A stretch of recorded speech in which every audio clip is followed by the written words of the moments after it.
Well, I think versus Fnatic, we have like probably one of the craziest games we've ever played.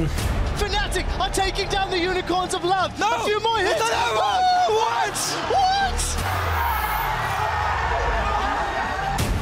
Of course I was scared when I played in Spring Split.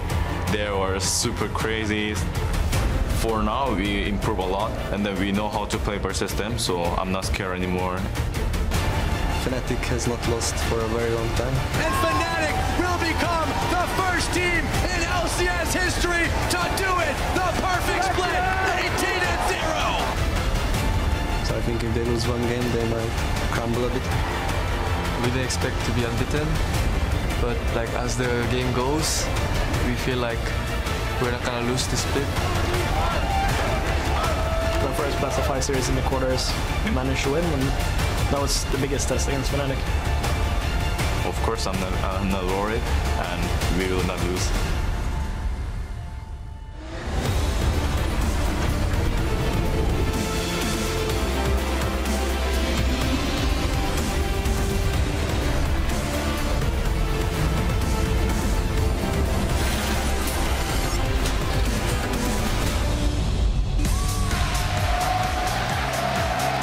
Welcome to the European League Championship Series Summer Semi-Finals. It's a full house here in our studio in Berlin, Germany, where earlier we saw the crowds getting absolutely rowdy. They are ready to go. They were waiting inside because it was a bad weather for a change here in Germany in the hot summer. There are some Fnatic fans cheering in there. The team themselves 18-0 so far on the split, now looking to be defeated here. And the Unicorns of Love as well, with Horo in their ranks after, of course, that fantastic performance last week. I'm EpicSkillshot supported to the back for our last playoff match before we pick up shop and head to Stockholm, Sweden for the summer finals. And joining me is James Stress O'Leary, Element jungler Dexter, and the coach for Rocket, Yamato Cannon. Welcome, guys. Ready for another day of games here. Let's pull off the bracket because yesterday we came a little closer to filling it in for the playoffs. Of course, H2K versus Origin. OG, great performance overall, but unrecognizable H2K. Yeah, I think H2K really underperformed in comparison to other players what they played and throughout the first half of the split. But yeah, I think H2K didn't really perform up to the standards that we hoped that they will perform. But overall, I think OG played pretty well overall though. Yeah, OG is in the summer finals. Will be up against whoever wins here today. H2K down to the third place match to the loser today. So we'll see what they can do in that one. It's been an interesting split though when you look at it all season, because this is the second split in a row where a former challenger team coming into the split is in the finals. So this time around though, Origin, although they were a challenger team, they're not a stranger to finals when it comes to most of their players. So a lot more experience compared to the Unicorns. 86 playoff games, not really all rookies except for Niels. But there's more than just pride and glory on the line in Sweden. The first place match will also crown the European LCS champion and will lock in the #1 European seed at Worlds. Of course, very important for where they end up there. And the rest of the teams will be playing for championship points for ticket #2. And with that in light, if the possible outcome of the Unicorns of Love not winning here, that third place match becomes super hype for Worlds. Oh man, a third place match for a World Championship spot would be probably the most hype third place match we've ever had here in Europe. But you know, there is one last spot at the World Championships, and that is available to whoever wins the regional qualifier, which Yamato cannot be happy his team is still in the running for, because the winner at the end of the regional qualifier, as we said, will go to Worlds, but they've got to go through 3 best-of-5s, potentially, if Rocket want to make it. God bless the new system. Well, the thing is, I think we have good chances. I think anyone that is going to end up in the regional qualifier has good chances. Yeah, we will see. It'll be, well, very exciting and very tense for you. So wish you good luck to running through the gauntlet. With that, LMS also awarded their second Worlds ticket today for the Yoi Flash Wolves. Will be joining AHQ in representing the region in October, and it's starting to fill out. Yeah, and you know, as of today, LGD became the first team to qualify from the LPL as well. So, you know, they locked their lead there with circuit points, and they'll face QG in the summer finals as well. Everything's starting to develop here in Europe, though we're still looking for our first qualifier for Worlds, and the journey to the summer finals and Worlds will continue today with a rematch of the spring playoff finals between the undefeated Fnatic and the Unicorns of Love. And of course, as soon as everything wraps up here in Berlin, we're going to shoot it over to Dash and the rest of the NELCS team for that showdown between Team Liquid and TSM, which is going to be incredibly hype as well. What do you guys think about that one? TSM. TSM? I think TSM, yeah. No, I think Team Liquid, actually. Oh. Really? There's just the urgency always whenever I hear TSM, you want to say TSM. Yeah. There's just something magical about TSM. TSM. I think with Reginald stepping in and having like 3 weeks of preparation for playoffs, I think TSM is going to just go through the series 3-1 or 3-2. Well, we'll see. That comes up after all of this. But for now, we're dialing in on our clash here on this side of the pond. It will leave us with our first European qualifier for Worlds 2015.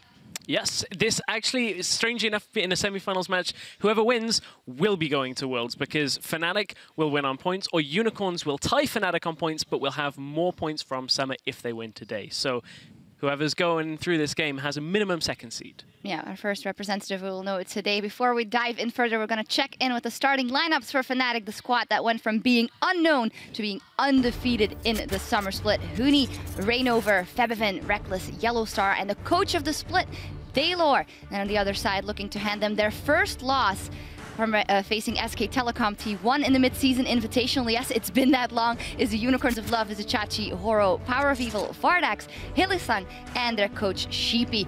Well, if there ever was a favorite in a matchup, then Fnatic is such a big favorite in this one. What a run they've had so far.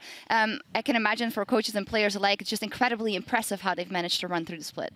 Yeah, it's definitely when you go up against Fnatic, especially in this split, you know, okay, what are we going to do? There's no way of thinking of something where you can come up with, okay, we're going to get ahead in the draft, for example, because you know that no matter what happens, their players can play everything. They have like the biggest champion pools right now in Europe, and it's pretty hard to prepare. And I'm pretty sure that even the coach Yamato here can agree on that, right? For sure. Even the statistics we have on the screens tells kind of a story of the run Fnatic has had through the season. 27 Barons. This is higher than any other number, I think, in the EULCS or any LCS.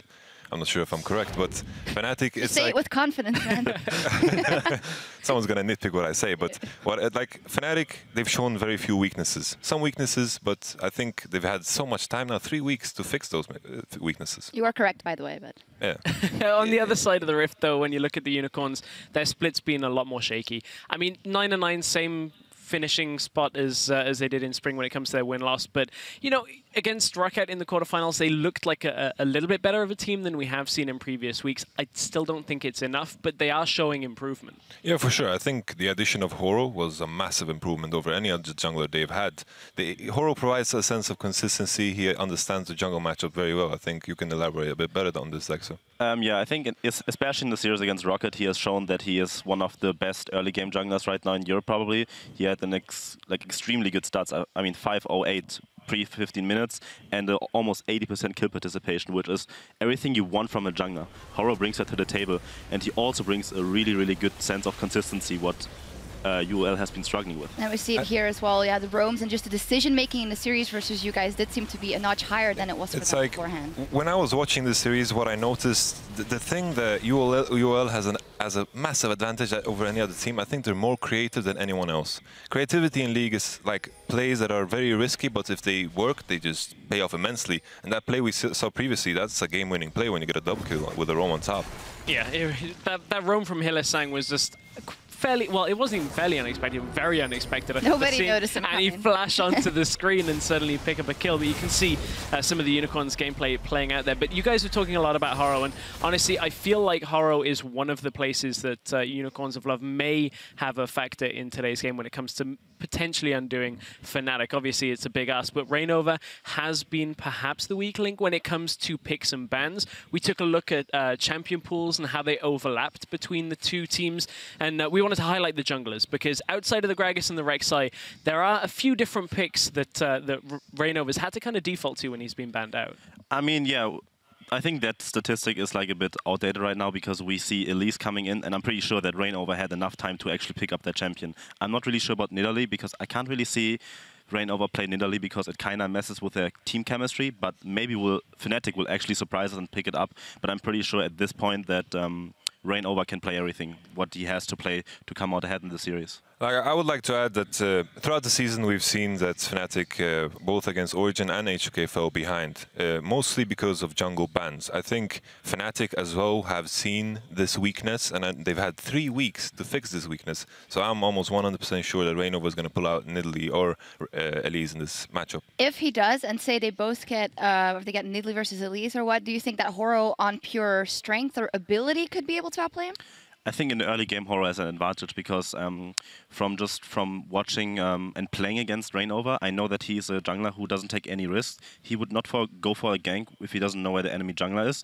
But Horo is much more likely to take that risk, but he's more calculated in that regard, I think. Whereas, yeah, I think Reignover likes to farm up, power farm, and be a threat to reckon with in the mid game, where Fnatic just straight up wins any game. The dangerous thing, though, what I feel is, I agree with you. I give the edge to Horo in the jungle matchup. It's just, I feel in the lanes, I think it just favors Fnatic too much to almost make a difference in the jungle if they get the proper jungle matchup. And I feel like one of the lanes that really has the strongest favor for Fnatic, both in picks and bans and in gameplay, is the bottom lane. Specifically, when we look at AD carries, you talk about Reignover maybe adapting over the last few weeks. One player that hasn't shown us the adaptation has been Hylissang. His 3 Kalista games were earlier in... Vardag. Thank you very much. That was way wrong. But Kalista, 3 games for Vardags earlier in the split. Haven't seen him play it since. Didn't see it against Roccat. However, on the other side, Reckless. We know Fnatic have played the Kalista compositions. You put a bunch of utility champions with him and let him carry. So I think this is a big weakness for the Unicorns. We have to also mention that Fnatic is blue side on all 5 games today. So what we can expect from him, it's either going to be a silver ban from Fnatic probably to ban that out and first pick a Kalista, or we're going to see a first pick silver from Fnatic to just deny that, because they have no threat of actually leaving Kalista open, because we know Vardax is not going to be the main carry of the Unicorns. So I think that's going to be really interesting to follow the AD carry bans and probably see how Unicorns adapts, because we saw in the Game 5 of Rocket, he had to fall back to a Varus, which is, in my eyes, is not a very strong pick. It was all a game plan, man. Was it a game plan? Was it? The memory of Varus pains me because... Oh, you lost, yeah. We lost against a Varus AD carry. It's okay. I lost against Tam Can't Stop, so it's okay. What's worse? Any case, Yamato, that bottom lane, you were talking a little bit before about the ability of Reckless, maybe even underrated in what he does and the way he plays the game? I think Reckless has been underrated for such a long time. The way Fnatic plays is they prioritize their top lane, they pick their bot lane very early in the game. They pick for the team, basically. And with that in mind, they're going to have worse matchups every time on bot lane, so you can't really expect them to win the lane. But you've never seen Reckless be behind in almost any matchup ever in any games so far with Fnatic. Yeah, we'll see how that plays out. Another lane, mid lane matchup. It's incredibly hype as well. Febiven versus Power Reveal, kind of the new youngsters, the good mids coming there with a straight up matchup. And very interestingly, the champion pools, not a lot of overlap at all. Yeah, I mean, we saw that Fnatic has been the one team that has been sticking to the meta completely, no off picks. We have seen a very strong performance on Azir and Jace in the split earlier, and then Victor too. Victor's gonna be a pretty big pick because we saw in the quarterfinals already how important that pick is, and it's gonna be really interesting to see how both of these mid lane are gonna stack up, because both of them have a very different champion pool actually. I think it's interesting to note is the fact that, as we mentioned earlier, UOL is red side every single game, and a lot of these champions are champions that are good against specific matchups. So I think UOL could also use that to their advantage if they decide to remove the Victor from play, because Victor obviously is the best blind pick mid lane in the game right now. So that's a lot to take in on picks and bans. And, you know, if you guys at home want any more time to look at this graphic, LOL Esports will be tweeting out the full graphic for all 5 lanes as well, just in a short matter of time. So there's a lot of information, but you can check that out in your own time. Indeed. Too. You can also take a look at all the top lane matchups. Is the only thing that we haven't touched on yet, because Huni has been such a dominating force for Fnatic. And then Vizicachi, he had that very good Gnar split pushing game there, Game 5 Rocket, if I recall correctly. But, you know, how much of an effect would that have here? Huni, you know, he seems unbeatable. It's like I made a point about Rush being a carnivore and Xmithie being a vegan. I think the same goes for this matchup. Huni being the carnivore and Vizicachi being the super vegan in this case. But of course, Team Impulse lost, so maybe I'm going to jinx it all and screw Fnatic up. We'll see. To that point of being the carnivore, on average, Huni is up 70 CS at the end of the game for his opposing top laner. Vizicachi in the regular season was down 21. That's a difference of more than 90 CS. So we'll see what happens in that matchup. A lot of picks, very interesting. We'll see how it evolves. And we want to hear what you think, and hit us up on Twitter and tell us at LOL Esports. Which champion do you think will be a key pick and ban in today's best of 5, and why is that? Remember to use that hashtag LCS, and we will run over your answers with our analysts here later today. A lot to take in, and it's time to load up for Game 1 in this best of 5 series. As we kick it to the caster desk, Vizicachi tells us how an early lead will go a long way against the undefeated Fnatic. It comes down to our preparation, I would say.